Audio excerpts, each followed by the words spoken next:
But this looks like I'm on your podcast setup. My podcast would need a little more space because we have I see, our yeah. dogs coming Yeah. in, cats coming in, and in season 2 we have even more pets More coming in. So it was, yeah. It's your passion project today. Yeah. What does your family tell you? Who expected this will happen eventually? That I should do this. Goldie was completely Goldie was behind this. completely, yeah. He was like, you should just do it. The office is Yeah. like, just do it. You've been thinking about it. You've talked about it. Just do it. We have a very different audience who come and who they will listen to you.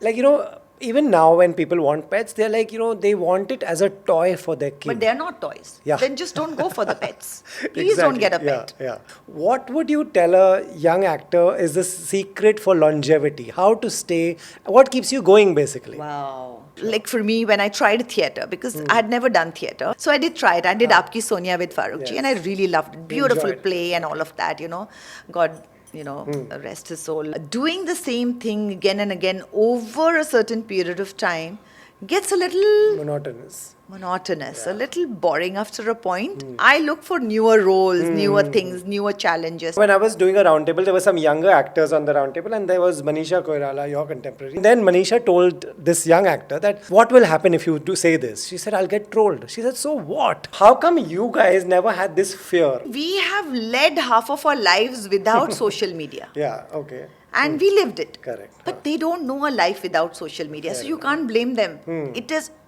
getting trolled and not is everything. Because they don't know. We have the advantage of having lived a life where there was no social media. Life went on. We had fun. In fact, we looked at, oh my God, we could have more fun now. We have to be well behaved. We could be, you do, I wouldn't say naughty, but you didn't have to think so much. And then the phones came with the cameras and just like everything you had to be proper with everything.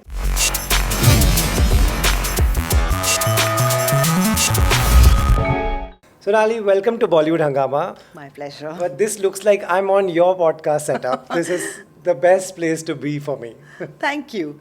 My podcast would need a little more space because we have our dogs coming in, cats coming in, and in season 2 we have even more pets coming in. So it was, it's... Right. I'm going to take you back. When did you have your first pet? How did this love for animals come from? I think for me, the love for dogs especially came from my father. My father always had a pet. Okay. But we were on a transferable job. So he was very clear that you can't have a pet because it's trauma for the pet. We can't keep shifting and I can't. And my mother said, I'm not a pet lover and I'm already dealing with 3 kids. I can't deal with another kid. And main thing was the transferable job. So, we were traveling all the time. So by the time we came here and I said, now we are grown up, we'll look after, and all that happened, my mom said that, what, it's difficult for me and I'm like not into this. Right. And then I came to the point where I started dating Goldie. So my first pet was in Goldie's house. Okay, nice. So I was not in Goldie's house, but my pet was in Goldie's house. That's interesting. Yeah. Right. And, my mom-in-law at that point, now I call her mom, but at that point she was like for it, and more than anything else, my sisters-in-law, Goldie's sisters, were very for it, and they were like, even we wanted, and also it was a conspiracy, and between my sisters-in-law, Goldie, and me, we had my pet in their house. Wow, that's such a fun story. Yeah. It's a big decision to have did you all think what breed, what kind of a dog, big, small, did you think at that time? No, so obviously the thing was that Goldie's mom had to say yes to all of this. Correct. And Goldie's mom said, okay, fine, I love it. But I want that, in those ads, mein wo dikhte na cute, fluffy, golden, say, I don't mind that. Nice. Okay. So that was it. That was the decision. So we got a golden retriever. Wow. And since then, we've always had goldens, actually. Nice. No, I've seen. Loving dogs for children is a lot about conditioning. If parents are scared or parents don't want pets or parents just don't like pets, do you think parents can only pass on this love to kids that love dogs, or there are very few children who themselves have this inborn thing? No, but I think every human being has it inborn in them. If you're exposed to animals and love for them from childhood, you automatically grow up loving for them. It's everybody's conditioning. I mean, why would you not love them? Yeah. Unless you've had a bad experience or somebody is, Correct. Why would you not love them? What is there to not love? Yeah. I can't understand that only. What is there to not love them? True.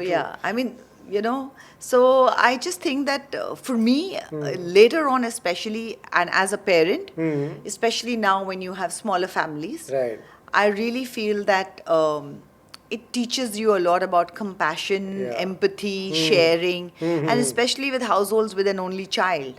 Like, I was very, very sure that I needed a beautifully, I needed a puppy, and I needed an emotionally stable Yeah. puppy for my child, who would be like a sibling, where my child would understand that if you love somebody and they eat up your shoes or bite your shoes or bite your favorite toy, the person is more important than that That's toy, and you true. love them more, True. and which usually happens with siblings. So True. especially for that, and then they can't tell, so how he grew to take care of her.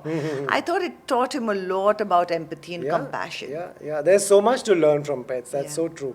When people come on your show, first let's talk about the new season. I have seen the old season. I'm a big fan of this podcast. Yeah, animal lover, always been. I have my first pet cup paws as my tattoo here. Yeah. So, Oh my God. yeah, this was That's my the first podcast sign. Yeah, See the pause yeah, behind you. exactly. So correct. So for viewers like me, this is the go-to podcast. So you tell me what is coming. I'm so happy to hear that, because that was the point. Right. And the point to start this was with social media. A lot of myths going on in social media. I was constantly going to my vet with trying out. I fell for them also. I tried a couple of things. Poor Icy got some allergies and, was like listless, and, doctor was like, you can't do this. You will be affecting her kidneys, and, various things that were really misfired in that Okay. sense. And poor Icy was my guinea pig on it, because he's like, why are you treating her like a guinea Yeah, pig? So when I would keep going, and I said, but they said it with so much conviction, and it was a vet. He said he was a vet on the, and he's like, I'm fed up of social media and with all the myths that they're saying. I said, Doc, you should bust these myths. You Yeah. should do something about it. So he was like, what can I do? Every time somebody comes to me, I can only explain it to them. So I said, do a podcast or something. No, he's Yeah. saying, who's going to hear it and want to come and hear it? He said, you should do this podcast. Nice. Yeah. I said, oh, okay. And he was like, I said, but Doc, I'm not an expert on this. How am I going to do this? And he's like, how are you asking me? Yeah. This is what it is. This is the conversation. It's about having a conversation about various things which are pet related. Right. I said, it's a very good idea. So once my son went to university, and I got back to work. Correct. And here in the office, whoever was a little free, I caught them all, and I said, guys, help me with this. They came in, we created this, we shot it. It was like a guerrilla shooting. And then while I was shooting, I was sure when I thought of a podcast, you think of a situation Yes. set up like this. Yes. And you know what? It just didn't feel right to talk about your pets and animals sitting like this. It just felt too clinical and this Correct. thing. I said, Icy is with me. I'm talking about her. I want Icy with me on That's it. amazing, So on the pretext of checking the light out and all of that, and what is the setup, instead of chairs, can we try a sofa? Okay. So on the pretext of checking that out, I did a test shoot sort of a thing with Icy with me, who came and sat next to me, and he said, what if she was sitting here and I was talking? And when you saw that visual of her sitting next to me, Yeah, I didn't have to sell. That picture said it true. all. I did not need to say anything more to the Yeah. team. They were like, yes, we have to have her. This is it. We cannot have a podcast without her. So then once we had that in, just before we started, I said, guys, I have another idea. I think if I have my pet, the people who come in, what if they come with also- their yeah, pets? yeah. The pets are interacting. They said, but it'll be chaotic, wires, lights, whatever. I said, we'll deal with it. Yeah. The pet parents are there. It's not like we're sending them off True. somewhere. Yes. I'm there with her. They are there with their pet. I mean, you're not going to get some pet who's not trained. Right. You are also going to take that call. They're not just going to come with. Yeah. So let's try it out. It could be interesting. And it was, because we enjoyed the making of the podcast so Wow, much. that's- And I think yeah. that translated in the podcast also. So while we're talking about certain serious things and all of that, there's so much fun also that's Yeah, happening yeah, with yeah. it. So yeah. That's Wow. how- So who all came? Who all, like, which was a good episode, surprise episode for you this time? This time? Yeah. No, if you look at our episodes, where I have one little girl, 19-year-old, who uses her graffiti making and painting to bring awareness to animal welfare. To at the other end, I have a CEO of an MNC telling how they have been working towards working. So can you see the spectrum of it? So while I have experts who are talking about the behavior, I have doctors who are talking about their health, I have experts who are talking about preventive, where we know with the breed or whatever what is happening. So I have a vet who runs one clinic. Two, I have a person who runs a chain of veterinarian clinics, and are growing because it's a growing market. And we have, what would I say? We have experts who use pets and animals in various fields, like fields of medicine. Right. What are the new strides they are making in it? Okay. In the field of education, in the field of service, in the field of therapy. So just so many new things in how different ways that it can be done. And at the same time, we have my friends who are coming in with their pets and who have their own stories to tell. Correct. So I would say this season is a mix of science and emotion. Nice. Yeah, it's like you get the facts, you get certain these things, and you have these stories also. Right. So there are so many times when experts can tell you something and a pet parent can tell you something that an expert might also say, oh, really? Wow. Yeah. And so we have both these perspectives going in. Nice. Into this thing. Was everyone open to getting their pet? Was there, like, when you call them and gave them this idea, everybody thought it's a cool idea and they came? So some of them were like, I don't think my pet will be okay with it, because some of them have adopted and they have issues. So they were like, might not be. And some of them said, okay, we'll try, but might send back.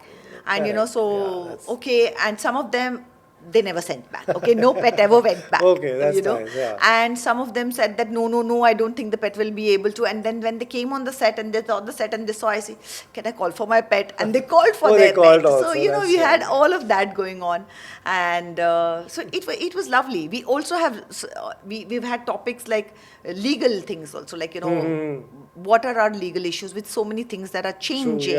What is that? How can you deal with that? I would say that this is a podcast that's not just for pet parents. Correct. It's for anybody who wants to become a pet parent, who used to have a pet and doesn't have just now, or people who don't have pets, but because they can't get one just now, but long for one. And there are various ways that they can deal with it. So we deal with, how do you identify shelters where you can go and volunteer? What are the red flags that you need to look for? Just because, everything, you can't adopt every single pet. There are different needs, and every family, and it's a podcast that's not being judgmental and telling you this is right, this is not right. It's not that. We're laying out the buffet in front of you. You have to choose what you want and take away what you can from it. So, even things like, what is it that you would look for? Like, I have Amla coming in who has been working with Blue Cross. She came in from Hyderabad and she's been working and running Blue Cross for so long. I'm like, how do you train and how do you look for? What is it that you look for? Or people who sponsor shelters, what is it that you look for when you're sponsoring? Because for me as a person, I can't adopt everyone, but I want to do something. So then what do? We send money to some shelter. So here they are pretending to have these shelters and they are catching these animals, and then after that they're pocketing the money and really not looking after them. So how do you identify this? What are the red flags? What would be the thing? If you want to become a volunteer, what is the training that you should be going through? Because just loving them is not the be all and end all of everything. There has to be a little bit more to it. And how you could then go, in a week and volunteer at a shelter and foster the dogs. Or also about the warnings about, if you want to get a dog, it's not just getting a puppy home. It's a baby. It's a commitment. It's not a and like, we don't want to scare you, but we want to give you the real picture of what all it entails. Are you up to it? Then bring, because it's a commitment. And otherwise, you will just send the dog, and what is the trauma for that? That? That and that's crazy. Most of the time, that's what happens. So we are like, guys, before you get, watch the podcast, foster a puppy, see if you're up to it. And it's okay if you're not, because there'll be a time in life where you will be able to do it. Correct. No, that's great, because, there were so many cases at one point of time that, they would get these big dogs, which are not manageable in their house, and the dog also gets aggressive, starts barking, and they leave them at whatever businesses they have, petrol pump pe chhod diya, wherever. So, it's great. tell me one thing, who is surprised that this was just for you, this was love for animals and love for dogs? It's your passion project today. Yeah. What does your family tell you? Who expected this will happen eventually? That I should do this. Goldie was completely Goldie was behind completely, this. yeah. He was like, you should just do it. The officers, they Yeah. just do it. You've been thinking about it. You've talked about it. Just do it. Right. You Yeah. needed that push, or you needed that push and confidence and someone that Goldie gave you? Sort of, because he did provide me with the Yeah. with the support on it. Correct. So I wouldn't have been able to do it. I'm an actor. That's I don't true. know how to do this. True. So that helped definitely. He did help me with Right. that. We have a very different audience who come and who they will listen to you. Like, even now when people want pets, they're like, they want it as a toy for their kid. But they're not toys. Yeah. Then just don't go for the pets. Please don't get a Exactly. pet. Yeah. Yeah. Because- pets, they're living beings. They have emotions. They will be cute, but there will be times when they will be unwell, and that time they might not be so cute for you at Yeah, that point. correct. And at that time you need to look after them. Yeah. So there are times, and we all see these videos. Oh, we were not well, and the pet looked after, and we've all been through Yeah, those of times when course, your pet right. has looked after us, given us the True. mental succor that we need, and helped us with improved our mood. But what about their mood? Absolutely, What about yeah. their health? So what are we going to do for that? So unless you're going to be able to do that, don't get the animal, don't get the pet. Watch the reels, watch and decompress by watching them, watch the podcast, Yeah. watch my IC doing things and decompress. Don't torture the animal. Right.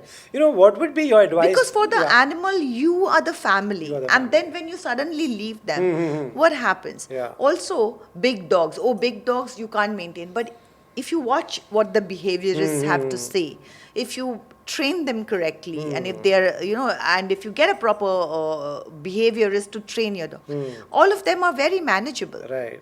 Yeah. Does it, like, even after all these years and all this awareness, we've just crossed Diwali. We were full of crackers. Yeah. There were dogs running all over the city. Does it still surprise you that why is there no awareness for these kind of things? It's a question I ask every Diwali, and then it becomes, it becomes a touchy topic. Correct. It becomes a touchy. It becomes a correct. touchy topic, Yeah. and I'm like, why should it be a touchy Why topic? should it be? Because it's not just the animals, not just dogs, cats, every Birds, yeah, time, everything. children, Yeah. babies, Yeah. old people. So there are so many of them. There is a reason why there are certain rituals, and I'm not against them at all. Absolutely. Rituals are beautiful. They give you discipline, they give you roots, they ground you. It's culture, it tells you where you comes from. No person is complete without understanding where they come Absolutely. from. Yeah. So I'm all for rituals. But we must also understand what the ritual was for, yeah. and get the essence of that ritual, rather than, because times have changed and we need to move with times, True. So I think it is as beautiful when you light a lamp, you light a lot of lamps, and if you could do things without actually going through the air and the noise pollution. And it's not just for the animals. Look at your own family, look at your own elders, look at the babies in your family. You don't need to do that to them. True. A lot of this is such a great idea what you do. I told you before the interview that I'm surprised that not many people ended up doing it. Do you ever see this as business and views and these things? Because that would be I a don't challenge. think if that, yes, you said it, because it's a very niche Correct. podcast. I think if I start looking at in the regular way, if you start looking at views, then it would never stand up to that, because it's a niche community, and only there's a. But I feel that there are always different ways that you should understand. And if I can, I'll give you an example. yeah. All my films, the reviews, the awards never came my way. You were never friendly enough or whatever enough. I mean, let's not blame them, whatever. They didn't think I was good enough. Fair enough. But I survived everything. Why? Because everywhere time I stepped out, I go to an airport, go to this thing, I always had people coming and talking about the same role that had got the shittiest review, talking about it, telling me the dialogues about it, talking about it, giving me the love for it. So I understood at one point that what is the perception and what is the reality. And you can create a perception that is numbers and that's a, but the reality is when you get feedback, when people Right. reach out, when Reach people out. talk about it, when people whose lives are affected by it, if you can touch them, Right. and which is what this podcast does. Yeah. It touches the lives of pet lovers, Absolutely. not just Yeah. pet parents, but animal lovers. And that, I think, would be how I would judge the success of this podcast, and not by the views. Very nice. That's exactly the best reason to do it. Yeah. Absolutely. Do you think there was a disconnect somewhere that you're saying, people come and they remember the dialogues, they remember the movies, and, reviews and media would say something else. Do you think there was a disconnect between the society, the real people, and these few people who were reviewing? It will always sound like the grapes are sour because No, you didn't like- get it. You are Ah, saying this today, okay. and I really don't want Sure, to sound sure, like that right. because it's fine. It's done and dusted. Right. So I'm really not on, Sure. and I don't live in the past. But yes, I just gave it as an example because Correct. that is the reality. And what I learned was that it doesn't matter after a point. Of course, anybody, any artist, when you there is a validation when your Yeah. peers talk about Yeah, you yeah. or give a certain thing, and in the industry, of course, it's a validation for any artist, and who wouldn't like it? But I realized that that's not the only way to validate myself. Right. That there are different ways in which I can find that validation, and I can revel in it, and I can kind of find my reasons as to why I should continue, or for any other reason. Just if you look at the fact that so many years down the line, I continue to work and I Exactly. I continue was to coming be to that. relevant. Yeah, and yeah. I think that itself, it took time, but it's an answer for it. It's absolutely, I was going to ask you that, Sonali, after all these years, you are you're on YouTube, you're doing shows, there's enough work to talk about. What would you tell a young actor is the secret for longevity? How to stay? What keeps you going, basically? Wow. For me, I don't know about what everybody has a different way of dealing with it. For me, I just always wanted to just keep working. And and anything that was new was always exciting for me. I mean, the moment, see, another example, like for me, when I tried theater, because I had never done theater, and the thing is that unless you've done theater, you're really not an actor. So I said, I must do theater, I must do theater. So I did try it. I did Aapki Sonia with Farooq ji, Yes. and I really loved it. Beautiful Enjoyed. play and all of that, God, rest his soul, and, whatever. But for me, doing the same thing again and again over a certain period of time gets a little Monotonous. a little boring after a point. I look for newer roles, newer things, newer challenges.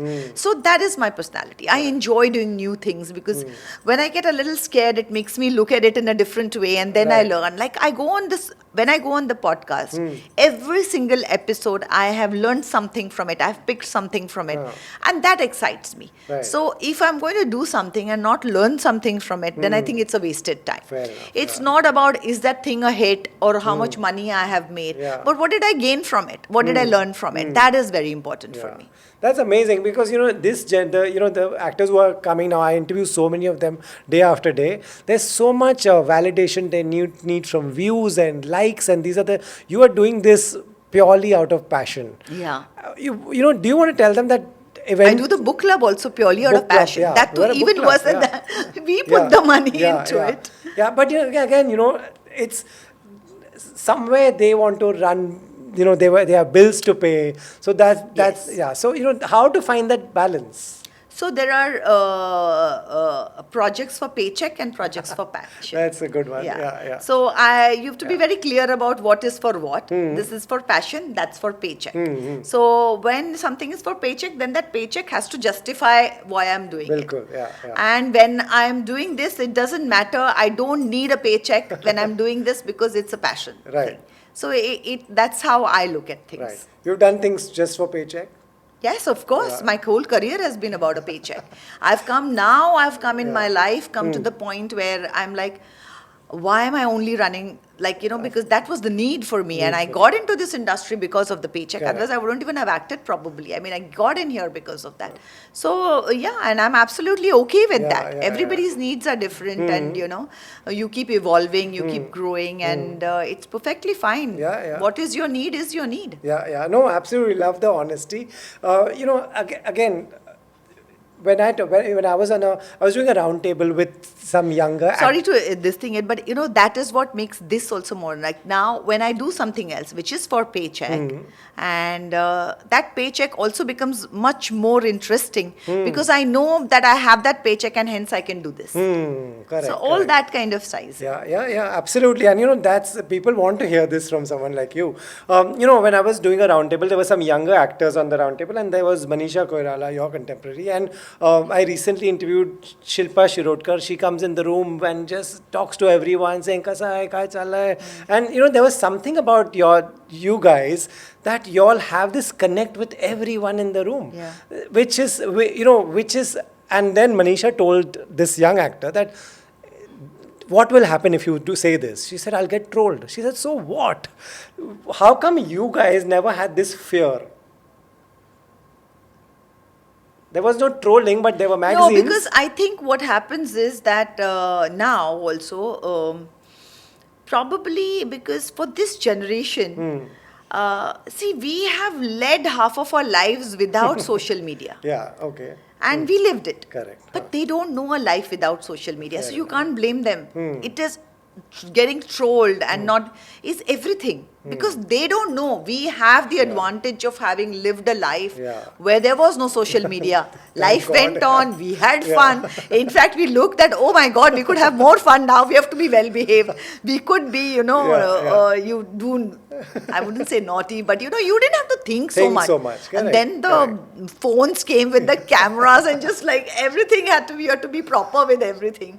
So what I'm trying is to say is that I don't blame this generation because this is what they're born into. They are born and with, that's why we have the advantage of knowing that it can be a different way. Sure. They don't know that. I think it will happen, but I already see the change happening in the youngsters where they are not so hooked onto the social media. They are not really posting so much. And they are, from the time where it went, oh my God, maybe I could be wrong about it because, so many businesses work on the likes and all of that. Right. But I do feel that it will reach its saturation and there will be a point where people will love their privacy again and value their privacy again. And I think we will get there soon. Can't wait for that day. Yeah, I agree. Oh my God, yes. Right.